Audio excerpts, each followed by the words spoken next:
भारत के एक छोटे से गांव में एक पुराना स्कूल था जिसका नाम था शिवपुर प्राथमिक विद्यालय। ये स्कूल गांव के एक किनारे स्थित था और उसके आसपास घने पेड़ और झाड़ियों से घिरा हुआ था। इस स्कूल के बारे में गांव के लोगों के बीच एक डरावनी कहानी प्रचलित थी। कहा जाता था कि इस स्कूल के में कुछ शैतानी आत्माएं रहती हैं जो रात में यहाँ आने वालों को सताती हैं। विद्यालय का भवन काफ़ी पुराना था और उसकी दीवारें टूट चुकी थीं। कई लोग बताते थे कि रात के समय स्कूल में अजीब अजीब आवाज़ें आती हैं, जैसे कि कोई दरवाजे खटखटा रहा हो या कोई किसी को बुला रहा हो। कुछ लोगों ने ये भी दावा किया था कि उन्होंने स्कूल के अंदर धुंधली आकृतियों को चलते हुए देखा है। गांव के बुजुर्गों का कहना था कि ये आत्माएं पुराने ज़माने के उन बच्चों की हैं जो यहाँ किसी कारण से मारे गए थे। ये कहानी शुरू होती है तीन दोस्तों अर्जुन, राजू और सीमा से। ये तीनों बचपन से ही अच्छे दोस्त थे और गांव के उसी स्कूल में पढ़ते थे।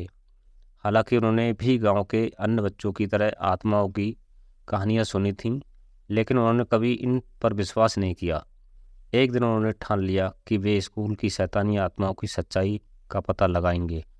अर्जुन सबसे साहसी था। उसने कहा, कहानी तो कहानी होती है, हमें खुद स्कूल में जाकर देखना चाहिए कि वहाँ क्या है। शायद कुछ भी ना हो और हम बेवजह डर रहे हों। राजू थोड़ा झिझकते हुए बोला, पर लोग कहते हैं कि जो भी रात में वहाँ गया वह फिर कभी वापस नहीं आया। सीमा ने उन्हें और ज़्यादा प्रेरित किया, देखो अगर हम नहीं गए तो हम हमेशा डरते रहेंगे, हमें हिम्मत दिखानी होगी। तीनों ने योजना बनाई कि वे आधी रात को स्कूल जाएंगे। उन्होंने ये तय किया कि वे एक टॉर्च और एक पुरानी किताब अपने साथ ले जाएंगे जो उन्हें किसी तांत्रिक ने दी थी। कहा जाता था कि इस किताब में आत्माओं से जुड़ी जानकारी थी और उसे पढ़ने से आत्माओं से बचा जा सकता था। रात का समय था, गांव की गलियां सुनसान थीं और हवा में अजीब सी ठंडक थी। तीनों दोस्तों ने अपनी साहसिक यात्रा शुरू की। जैसे ही वे स्कूल के करीब पहुंचे उन्हें अजीब आवाज़ें सुनाई देने लगी। अर्जुन ने हिम्मत दिखाते हुए कहा, ये सिर्फ हवा की आवाज़ है, हमें डरने की ज़रूरत नहीं है। जब वे स्कूल के मुख्य दरवाजे के पास पहुंचे तो दरवाज़ा अजीब तरीके से खुला। दरवाजे की चरचराहट ने वातावरण को और भी डरावना बना दिया। तीनों ने स्कूल के अंदर कदम रखा। चारों ओर घनघोर अंधेरा था। टॉर्च की रोशनी में दीवारों पर दरारें और पुरानी चित्रकारी दिख रही थी। अचानक सीमा की चीख निकल गई।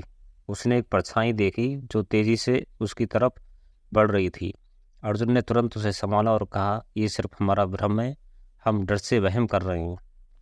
लेकिन तभी एक ठंडी हवा का झोंका आया और टॉर्च की रोशनी एकाएक बुझ गई। अब चारों तरफ अंधेरा था और उन्हें अपनी सांसों की आवाज़ भी साफ सुनाई दे रही थी। अर्जुन ने किसी तरह फिर से टॉर्च चालू की। टॉर्च की रोशनी में उन्होंने देखा कि स्कूल के प्रांगण में कुछ अजीब आकृतियां खड़ी थीं। ये आकृतियां पूरी तरह सफ़ेद थीं और उनकी आंखें जल रही थीं। उनमें से एक ने ठंडी आवाज़ में कहा, तुम यहाँ क्यों आए हो? ये स्थान हमारे लिए है, तुम्हारे लिए नहीं। राजू का दिल तेजी से धड़कने लगा। वह लगभग भागने को था, लेकिन अर्जुन ने उसे रोका। अर्जुन ने उस तांत्रिक की दी हुई किताब निकाली और उसमें से कुछ मंत्र पढ़ने शुरू किए। जैसे जैसे अर्जुन मंत्र पढ़ता गया वे आत्माएं पीछे हटने लगीं।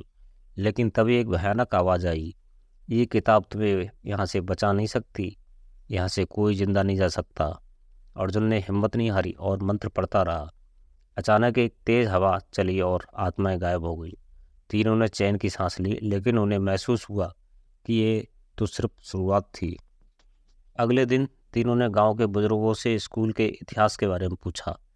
एक बूढ़े आदमी ने बताया, ये स्कूल पहले एक बड़े जमींदार की हवेली थी। यहाँ कई बच्चों को पढ़ाने के लिए रखा गया था, लेकिन एक दिन अचानक आग लग गई और उस आग में कई बच्चे मारे गए और उनकी आत्माएं इस स्कूल में कैद हो गईं।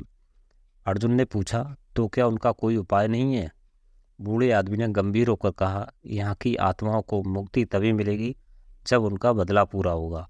किसी ने जानबूझकर उस आग को लगाया था और जब तक वह व्यक्ति सजा नहीं पाता तब तक ये आत्माएं यहाँ भटकती रहेंगी। तीनों दोस्तों ने ठान लिया कि वे इस रहस्य का पता लगाएंगे और आत्माओं को मुक्ति दिलाएंगे। उन्होंने गांव के पुराने रिकॉर्ड्स को खंगाला और पता चला कि वह आग जमींदार के ही एक आदमी ने लगाई थी, क्योंकि उसे जमींदार से बदला लेना था। लेकिन वह आदमी अब तक पकड़ा नहीं गया था। उन्होंने उस आदमी का पता लगाया और गांव के लोगों को उसकी सच्चाई बताई। उसे न्याय के कटघरे में खड़ा किया गया और आत्मा को आखिरकार शांति मिली। उस रात के बाद से स्कूल में कोई भी अजीब घटना नहीं हुई। तीनों दोस्तों ने गांव को एक नई शुरुआत दी और स्कूल फिर से बच्चों की हंसी खुशी से गूंज उठा। लेकिन गांव के लोग अब भी इस स्कूल की रातों को शांति को बड़ी सतर्कता से देखते हैं। क्या सच में आत्माएं जा चुकी थीं या कहीं वो फिर से लौटने का इंतजार तो नहीं कर रही थीं? ये रहस्य अब भी गांव के लोगों के दिलों में कहीं ना कहीं बसा हुआ है।